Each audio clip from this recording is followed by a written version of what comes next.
Hey guys, it's your Coach Patrick, and we got Coach Jansen over here. So you've been taking classes for some time now, and you're discovering mitts. And if you feel like you haven't really connected with mitts and you haven't really figured it out, no worries. I got some simple tips for you that are gonna make you successful with mitt holding. It's gonna feel really good, and that's when you guys are gonna discover the passion and the magic of the mitt holding. So here's what I mean. I got Jansen in front of me, okay? First mistake that I want you guys to not do is pull the elbows in.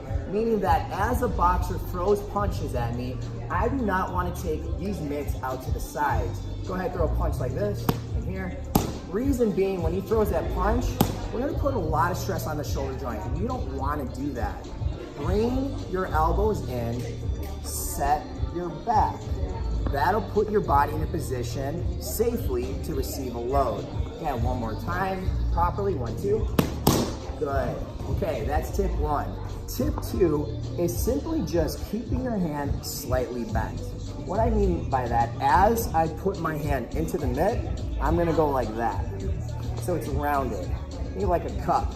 So I got that cup, that's why the mitt's angled like that.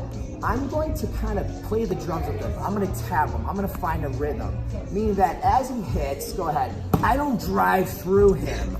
I'm trying to anticipate that timing factor, meaning I'm trying to anticipate the moment that that glove reaches out right by me, I'm gonna tap right there like I'm playing the drums, like bongo, bam, bam, cross it, so bam, bam, all right? So just think about that. So it's a relaxed fist, you're not pushing back into them, and you're letting that boxer fully extend. So we're gonna do a basic 1, 2, I'm tapping them, I'm keeping my elbows in, okay?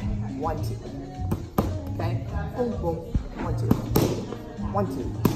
Good, we're moving around, we're having fun. Don't remain stationary. This is how you're gonna get your cardio workout in. So we're here. 1, 2. Good, 1, 2. 1, 2, 1, 2. 1, 2, 1, 2, 1, 2. Good. All right, so that's what it's all about, guys. Obviously, practice makes perfect. Give this a go, see if that helps out. I will see you guys soon. Thank you.